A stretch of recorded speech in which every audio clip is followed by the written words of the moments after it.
This channel does not promote any violent, harmful, or illegal activities. All content provided by this channel is meant for an educational purpose only.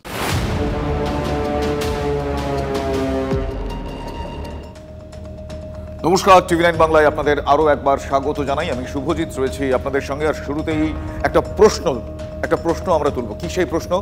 Padma পাড়ে কট্টরপন্থীদের যে রক্তচক্ষু দিনের পর দিন দেখতে পাওয়া যাচ্ছে, সাম্প্রতিককালে আরও বাড়ছে।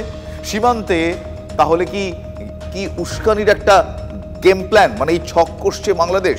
এই প্রশ্ন কি কারণে করছি সেটা আপনাদের জানাই। অনুপ্রবেশের সঙ্গে জঙ্গি গোষ্ঠীর সক্রিয়তা চিন্তা অনেকটাই বাড়িয়ে দিয়েছে এই মুহূর্তে। হাসিনা দেশ ছাড়ার পর থেকে পরপর জঙ্গি নেতার জেল মুক্তি দুশ্চিন্তা বাড়াচ্ছে। ঢাকায় আইসিসের পতাকা হাতে ভারত বিরোধী স্লোগান। ঢাকায় আইসিসের পতাকা হাতে ভারত বিরোধী স্লোগান, সঙ্গে হামলার হুঁশিয়ারি দেওয়া হচ্ছে। একটার পর একটা এই ঘটনা ইঙ্গিত দিচ্ছে বাংলাদেশে জঙ্গিরা মাথা চাড়া দিচ্ছে। সীমান্ত সুরক্ষা নিয়ে মাথা ব্যথা বাড়ছে।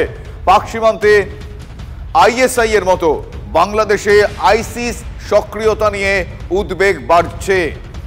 সীমান্তে উস্কানির গেম প্ল্যান কি? এই বিষয়টা এই মুহূর্তে অত্যন্ত গুরুত্বপূর্ণ এবং চিন্তার হয়ে দাঁড়িয়েছে। জামাতুল মুজাহিদিন কায়দাতুল জিহাদের স্লিপার সেল বাংলায় সক্রিয় হয়েছে। অস্থিরতার আবহে এনআইএ অধিকর্তা এবং রাজ্যের ডিজির বৈঠকে এই বিষয়ে উঠে এসেছে। এই মুহূর্তে অত্যন্ত গুরুত্বপূর্ণ এই দুশ্চিন্তার বিষয়টি। পদ্মা পাড়ে কট্টরপন্থীদের রক্তচক্ষু, সীমান্তে উস্কানির গেম প্ল্যান ছকছে কি বাংলাদেশ? অনুপ্রবেশের সঙ্গে জঙ্গি গোষ্ঠীর সক্রিয়তা চিন্তা খুব বাড়াচ্ছে। এই মুহূর্তে বলে রাখা আপনাদের দরকার, হাসিনা দেশ ছাড়ার পর থেকে পরপর জঙ্গি নেতাদের জেল মুক্তি। ঢাকায় আইসিসের পতাকা হাতে ভারত বিরোধী স্লোগান। ফলে এই মুহূর্তে ভারতের ওপর হামলার ছক কষছে কি তারা? এ প্রশ্ন এড়িয়ে যাওয়া যাচ্ছে না। একটার পর একটা ঘটনা ইঙ্গিত দিচ্ছে বাংলাদেশে কিভাবে জঙ্গিরা মাথা চাড়া দিয়েছে। ফলে সীমান্ত সুরক্ষা নিয়ে মাথা ব্যথা অনেকটাই বেড়ে গিয়েছে। পাক সীমান্তে আইসিসের মতো বাংলাদেশে আইসিস সক্রিয়তা নিয়েও উদ্বেগ বাড়ছে।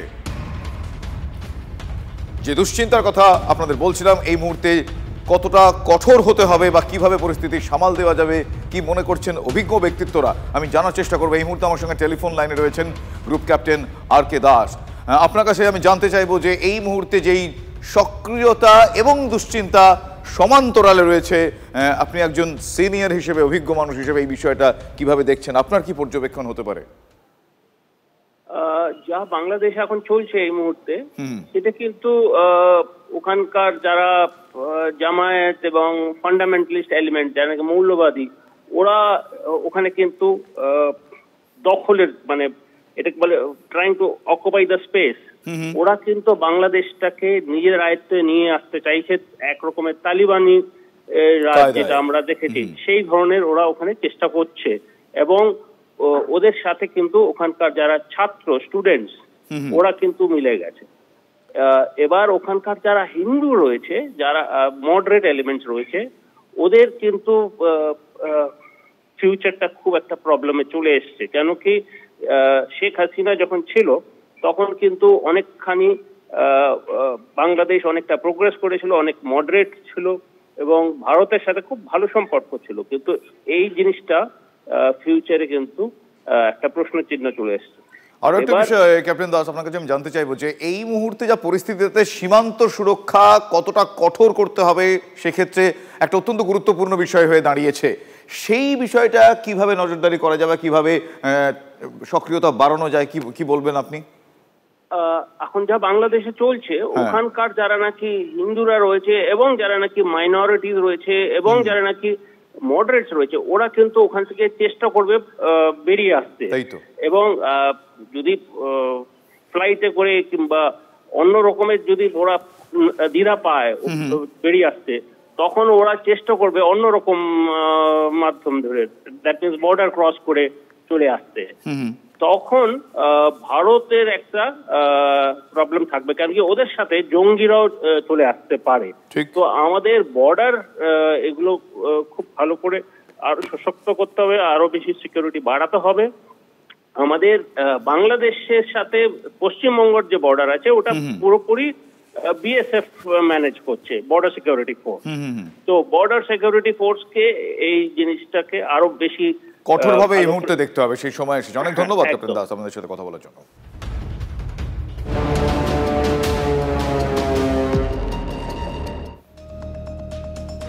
বিদেশের বাংলাদেশ থেকে প্রতিদিনই হিন্দুদের উপর কিভাবে অত্যাচার চলছে সেই খবর আসছে, আপনারা দেখছেন সেই খবর। এবার বাড়িতে ঢুকে এক হিন্দু মহিলাকে পিটিয়ে খুন করেছে কট্টরপন্থীরা। ভাবুন একবার, কি ভয়ঙ্কর পরিস্থিতি সেখানে। বাংলাদেশের সংখ্যালঘুদের ওপর এই অত্যাচার দেখে গোটা বিশ্ব গর্জে উঠেছে, গোটা বিশ্ব প্রতিবাদ জানাচ্ছে যে এই নক্কারজনক ঘটনা সেখানে ঘটেছে এবং যেভাবে ঘটেছে একটার পর একটা। তাও ইউনূস সরকার বলছে সবই নাকি অপপ্রচার। এবার কি বলবেন এই ঘটনার পর? শান্তিতে নোবেল জয়ী এই মোহাম্মদ ইউনূস এটাও কি অপপ্রচার বলে এড়িয়ে যাবেন? এটা অপপ্রচার বলে চালাতে পারবেন? এই প্রশ্ন আমরা তুললাম।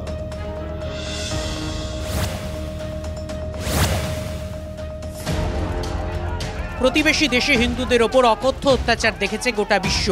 সমালোচনার ঝড় বইছে, কিন্তু সংখ্যালঘুদের ওপর কট্টরপন্থীদের হামলা, বাংলাদেশে হিন্দু নিধন যজ্ঞ থামছে না। টাটকা উদাহরণ বাংলাদেশের খাগড়াছড়িতে বাড়িতে ঢুকে হিন্দু মহিলাকে পিটিয়ে খুন করেছে কট্টরপন্থীরা। বৃহস্পতিবার মাঝরাতে বাংলাদেশের খাগড়াছড়ি সদরে তাণ্ডব চালায় মৌলবাদীরা। সেখানে চুমকি রানী দাসের বাড়িতে লুটপাট করা হয়। জানা গিয়েছে, প্রথমে বৃদ্ধার বাড়ি থেকে সোনা টাকা লুট করা হয়, গলা থেকে ছিনিয়ে নেওয়া হয় তুলসীর মালাও। বাংলাদেশের সংবাদপত্র প্রথম আলোর প্রতিবেদন অনুযায়ী কট্টরপন্থীদের আটকানোর আপ্রাণ চেষ্টা করেছিলেন চুমকি রানী, কিন্তু শেষ রক্ষা হয়নি। বাড়িতে এই মহিলাকে পিটিয়ে মারে মৌলবাদীরা। বাংলাদেশি হিন্দুদের ওপর এত আক্রোশ, সে দেশের তত্ত্বাবধায়ক সরকারের প্রধান মোহাম্মদ ইউনূসের প্রেস সেক্রেটারি TV9 বাংলাকে বলেছিলেন, কিছু আইসোলেটেড ঘটনা বাংলাদেশে ঘটেছে, আমরা অস্বীকার করছি না, কিন্তু এগুলোর অনেকগুলোই ছিল পলিটিক্যালি মোটিভেটেড। আমাদের বাংলাদেশের হিন্দু ভাই বোনদের অনেকেই আওয়ামী লীগকে সাপোর্ট করেন এবং আওয়ামী লীগের অনেকে বিভিন্ন জেলা উপজেলা কমিটিতে ছিলেন, তো তাদেরই কিছু কিছু ক্ষেত্রে তাদের উপরে অ্যাটাক হয়েছে। কিন্তু বাংলাদেশের সংবাদ মাধ্যম সূত্রে খবর, বছর 50-এর চুমকি রানী দাসের কোনো রাজনৈতিক যোগ নেই। তাহলে কট্টরপন্থীদের এই হামলাকে কিভাবে ব্যাখ্যা করবে বাংলাদেশ সরকার? পদ্মাপাড়ে সংখ্যালঘুদের ওপর হামলার বাস্তব ছবিটা তুলে ধরেছে বাংলাদেশের human rights support society. November মাসে ঘটা হিংসাত্মক ঘটনার তথ্য তুলে তারা জানিয়েছে, সংখ্যালঘু পুরুষ থেকে নারী ও শিশু বাংলাদেশে হিংসার হাত থেকে কেউ রক্ষা পাচ্ছে না। 30শে নভেম্বর গ্রেফতার হন সংখ্যালঘুদের প্রতিবাদের মুখ চিন্ময় কৃষ্ণ দাস।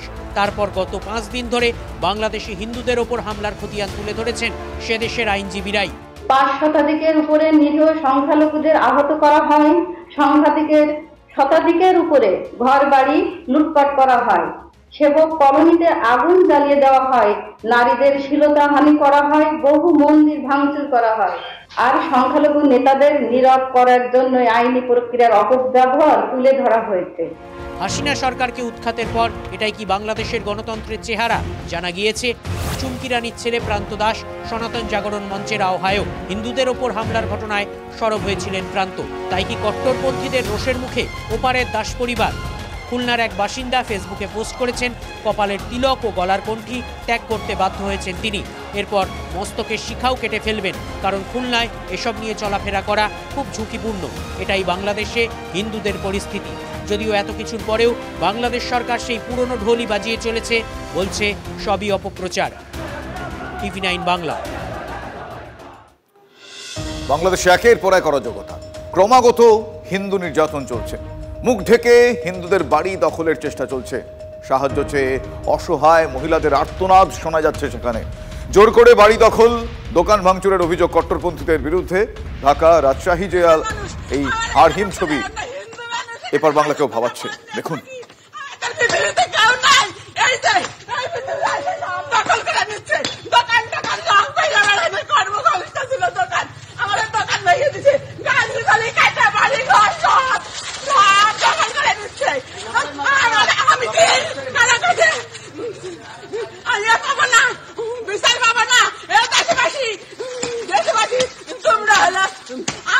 আমার বিচার করে দাও, আমার বাড়ি ঘর সব দখল করে নিচ্ছে। দেখো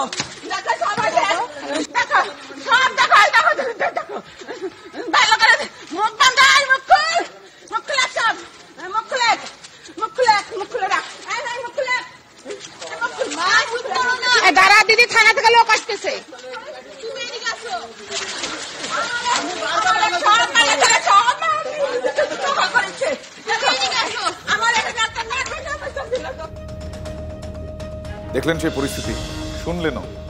যা যা প্রশ্ন আসছে তার উত্তর সময় বলবে। অন্যদিকে পদত্যাগ করেছেন বাংলাদেশের প্রিমিয়ার ইউনিভার্সিটির উপাচার্য অনুপম সেন। ইসলামিক ছাত্র সংগঠনের দাবি মেনেই তাঁর পদত্যাগ। একই সঙ্গে পদত্যাগ করেছেন বিশ্ববিদ্যালয়ের 4 আধিকারিক। উপাচার্যর পদত্যাগের দাবিতে বিশ্ববিদ্যালয়ে বিক্ষোভ হয়। হিন্দু ও ইসকনের সমর্থক হওয়ায় উপাচার্য অনুপম সেনের পদত্যাগের দাবিতে আন্দোলন শুরু হয় সেখানে। শারীরিক অসুস্থতার কারণ দেখিয়ে রাষ্ট্রপতির কাছে ইস্তফাপত্র পাঠিয়েছেন উপাচার্য।